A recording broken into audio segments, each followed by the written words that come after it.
Hey guys, Anime E here, and wow, you guys smashed the like goal within like 2 hours of me uploading it. So, part 3, like I promised. Like goal for part 4, part 2, this is part 2. Like goal for part 3, 10 likes. You guys can do that, right? I know you can. And I will finish What If Deku Was a Duality, but I will be doing it. It's just not going to be first priority since you guys seem to like this a lot more.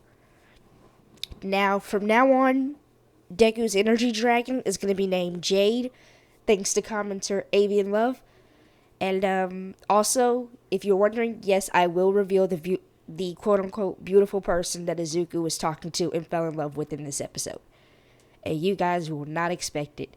There's a lot of twists and turns in this episode that you will not expect. Anyway, with that, we left off with Izuku freezing and electrifying all the students, and then summoning Jade and ordering him to destroy any and all robots using any means necessary. After he orders this, he looks back at the students, and he says, "Sorry guys, but I have to guarantee my ticket in. Remember, only one can remain." And he spins his way into the arena and just goes berserk, shooting energy blasts and using all 4 elements at the robots. And if you think he can't do that, twice in season 2, first time in season 2, Lloyd was able to create green fire, and the second time in season 2, when they were on the Dark Island, he was able to use all 4 elements individually without turning them green. So, because he was able to do that, I'm going to make Deku be able to do that.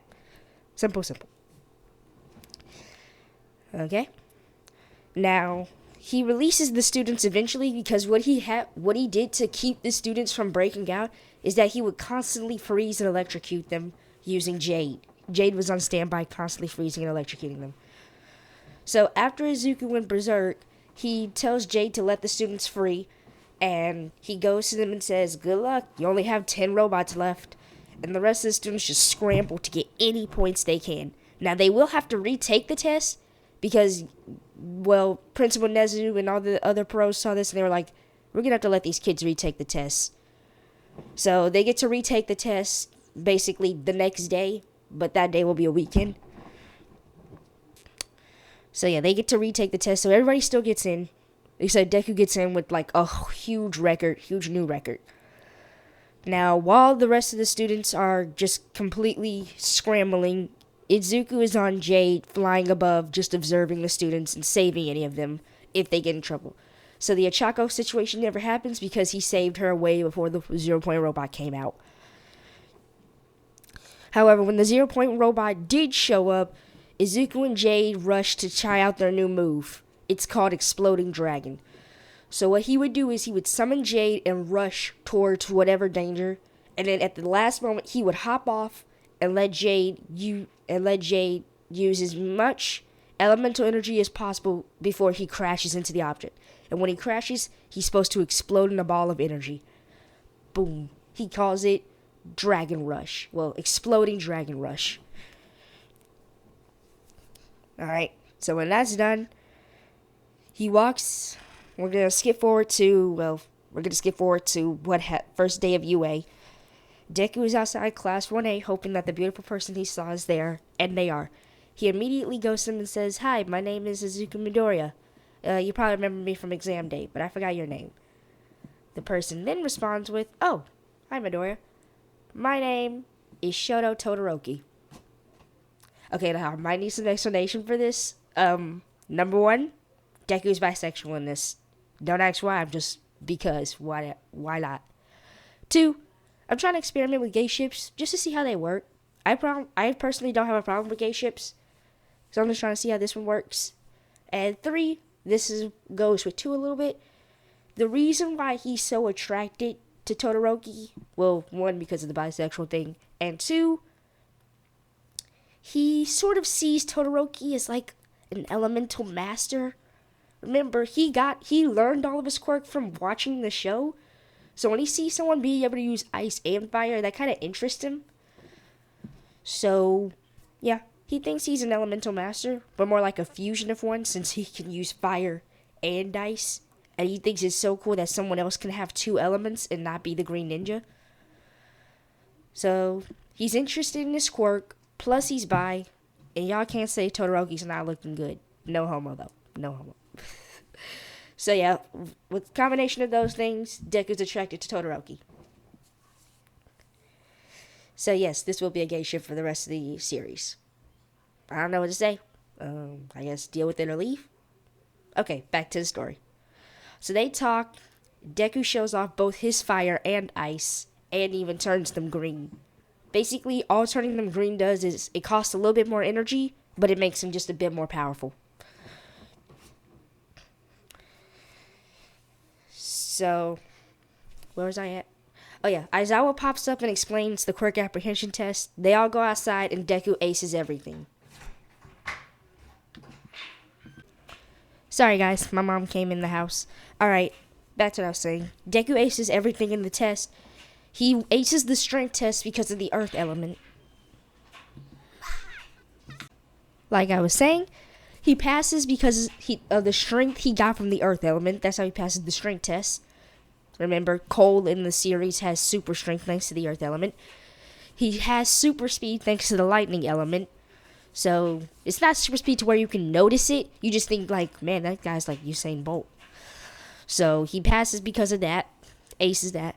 Side to side, he gets normal. He decides he could use Spinjitzu, but he really does not want to show off any elemental power in front of Bakugo. For reasons that was kept to him. And the ball throw, again, he uses Cole's super strength. So Deku passes, and Bakugo gets mad because he thinks, how did Deku get so strong? And Deku's yet to use elemental power, and he wants to keep it that way because he wants Bakugo to underestimate him for as long as he can. He wants to ride this thing until he can't anymore. Now, after school, Deku asks Todoroki to come with him to his spot for training and tells him that he will teach him a great power. They arrive, and Deku tells Todoroki, okay, so the first thing you need to do in order to achieve this great power is I'm going to need you to use your fire side. Todoroki agrees after some arguing. He still doesn't like his fire side, and he still doesn't accept it, but he does it just so he can get power. So he uses both fire and ice at the same time. Now Deku responds, now look deep inside yourself, and I want you to see yourself with power all around you, circling around you. Todoroki follows his orders and starts looking inside of him. And all of a sudden he starts performing some sort of dance. And then he starts spinning. And eventually a great tornado surrounds him. He has accomplished Spinjitzu. However, it is sloppy and imperfect. Now, and I think you're wondering, how is Todoroki able to do Spinjitzu? That should not be allowed. Well, in the series, Misako was able to do Spinjitzu, and she is not an elemental master at all. Secondly, anybody can learn Spinjitzu in that world. Thirdly, that's why the Spinjitzu was gray. It means that there was no elemental power found, or you're not using it while you were doing Spinjitzu. And it's also very sloppy and imperfect. The thing about gray Spinjitzu is that when you use it, it's basically the same thing as you just spinning in a circle. You provide no defense for yourself. The only positive thing you have is just a cool show-off weapon. Todoroki then asks what's that power, and Deku responds by pulling him to the TV and watching the first 2 seasons of Ninjago. He explains that they explain it better than he does. After watching, Todoroki is amazed by this and asks, so I have elemental power and I can do Spinjitzu? And Deku responds with, no, your power is different. Your quirk does not translate to elemental power, but anybody can learn Spinjitzu, which is why I taught you. That's why yours is gray. It means you have no elemental power. However, if you wish, I can turn your fire and ice quirk into elemental power, but at a cost. And this is only because fire and ice are elements, so I can take that. You're giving me a basis I can take and make it elemental. Sorry guys, that's my throat. Todoroki responds with, a cost, I'll do anything. Do anything. Deku responds with, okay, fine. But one, that it'll take a long time to master once I give you the power. Second, when I give it to you, we become linked. If I get sick, die, or get put into a position where I can't use my power or have full control over it, you will lose your power too until the problem is fixed. And if you're wondering where I got that from, season 3, when the Digital Overlord was a menace, Lloyd gave up his golden power to give the ninja true elemental powers. Basically, they could shoot it from their hand. Now, in Season 5, when Lloyd got possessed by Moro, Wu told them that if something ever happens to their powers, that means something happened to Lloyd. And when Moro was possessing him, he had no control over his powers, and he could not even use them. And because of that, the ninja couldn't use them. And this was proven because when Moro left Lloyd's body, their powers came back slowly and surely. However, since Lloyd was weak after that, their powers were also weak. But they eventually grew to full strength once Lloyd got better. So when he gives him the elemental power, basically it's going to be like the Lloyd ninja situation. If my power is gone or I can't effectively use it, yours is gone until I get better. If I'm weak, however, then that means your power is also weak. Todoroki responds with, "That's all? Really? Hell yes, I'll take your offer." Deku responds with, "Okay, then let's start. Also, by the way, you will lose all control over your power and we'll have to start over." Todoroki responds with, you know what? Yes, I still want it." So Deku activates his golden power and says, "Use both your fire and ice and don't move." Todoroki agrees and does this on his command. He then gets blasted with golden power until his left eye turns red while his right eye turns white. Todoroki is now become a fusion elemental master of ice and fire. Deku then claims, "Now, since we have the weekend, it's time to train you. Firstly, what weapons are you good with? Or pick one."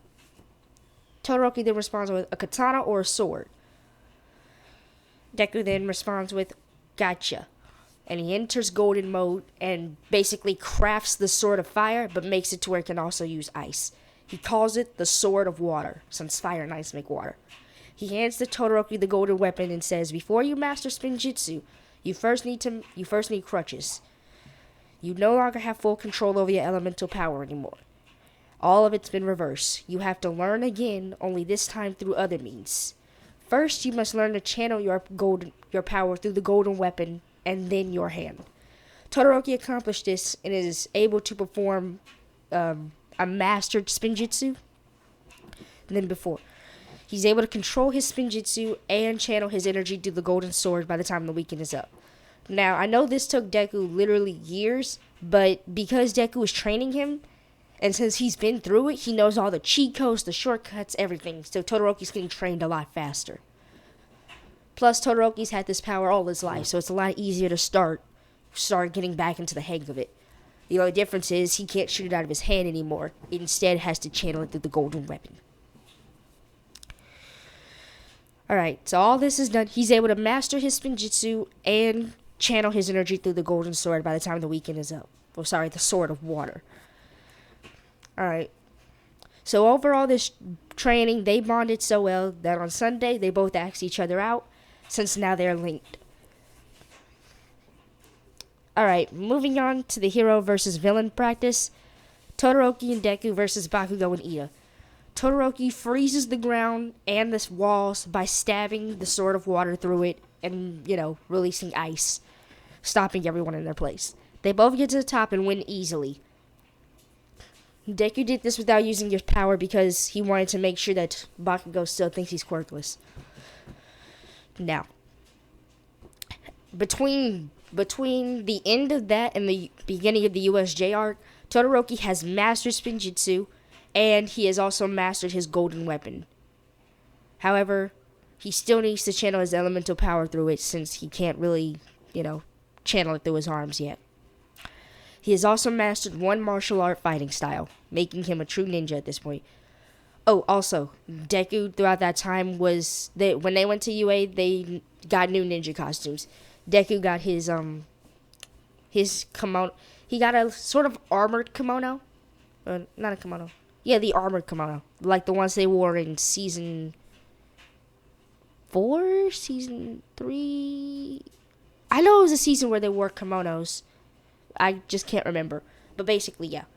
So, but Todoroki has his split through the half. Half of it's red, the other half's white, and Deku has his in green. And basically, that's their hero uniform. Now, anyway, moving on to the USJ. While Deku is on the ship and it starts to sink with Sue and Mineta on it, he starts trying to fly. He's trying to summon his elemental dragon, but he thinks that's probably not the best idea since it's a small area and that probably won't work. Plus, he's a little bit panicked right now. So he just jumps off trying to use Spinjitzu through the air because that's a thing you can do in the Lego Ninjago universe. However, he realizes this is not going to be enough and starts falling. And he starts thinking, fly, just fly. And all of a sudden, he starts flying. And he thinks, this must be air jitsu. He then realizes he left Mineta and Sue on the boat, so he starts using air jitsu to go back and forth. Now, once they all get to the mainland, Shigaraki goes on the attack only to get frozen. Deku's in shock since he didn't do that and turns to see his boyfriend, aka Todoroki, using the golden weapon, in which he cheers. However, Shigaraki breaks out, and because of his 5-finger quirk, well, yeah, that's how he breaks out. And he requests Nomu to go on the attack. Deku calls on Jade, which starts to slow down the Nomu, and Ida goes for All Might. Now, All Might arrives and everything goes back to normal. Now, between now and the sports festival, Deku and Todoroki go out on a couple dates. Todoroki's taught air jitsu but has not mastered it. Now, it's time for the sports festival. Starting off with the race, Deku and Todoroki freeze the ground, and then Deku uses lightning to shock the rest of them. Now, I bet you're wondering why isn't he hiding his elemental power at this point? Well, that's because during the USJ, he used air jitsu, and he called on Jay to kick the Nomu. So, sort of out there, but not really. So, yeah. So, he calls on Jade and flies the rest of the race and gets victory. He waits for about an hour for the ice to melt and for everybody to cross the finish line. Cavalry battle. Deku chooses Todoroki, Kaminari, and Nunchaku. The reason being is he all sees them as his world versions of the elemental masters. So he thinks he can sort of lead them to using their quirks as they would their elements to his advantage. Oh, and by the way, if you guys want me to make Deku give Kaminari the lightning element the same way he gave the fire and ice element to Todoroki, let me know in the comments. Because that would actually be pretty cool. That means he would have like 3 out of the 4 elemental masters. But I don't know how or who would be able to do earth. Yeah. But let me know if you guys want that to happen. Because if he can do fire and ice, then he can definitely do lightning. Anyway, the match starts and everyone is after Deku. He starts by summoning Jade and tells him to not let anybody get close under any means necessary. By this method, he easily takes the win because people either get blasted to the next year, or they get frozen in place, or they just get shocked until they passed out. So, they pass on to the 1v1 battles. Now, Deku versus Shinso. Before Shinso can even speak, he summons Jade and tells him to be on the attack and watch his moves. Shinso gets Deku under brainwash, but Jade is able to knock Shinso out of the ring before Deku loses. The other fights go the same until Deku versus Todoroki.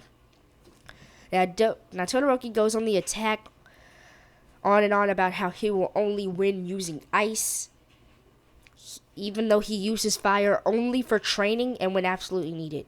If it's not for training or if it's not to make him get stronger, he does not use his fire side. He tries to keep that promise as much as possible. But he knows that in order to get the power from Deku, he needs to start using his fire side. However, he still doesn't accept it. Deku then gives his speech about how it's his, just the same as in canon. And he also adds on that he will never beat him and he needs to accept that he can't be the absolute best.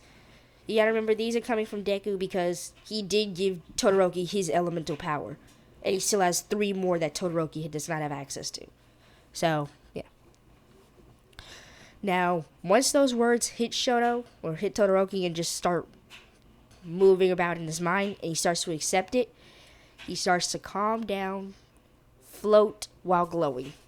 You all know what's happening. He unlocked his true potential. Now, during this, he was able to summon fire and ice from his very hands without the golden weapon. He has unlocked his own elemental power.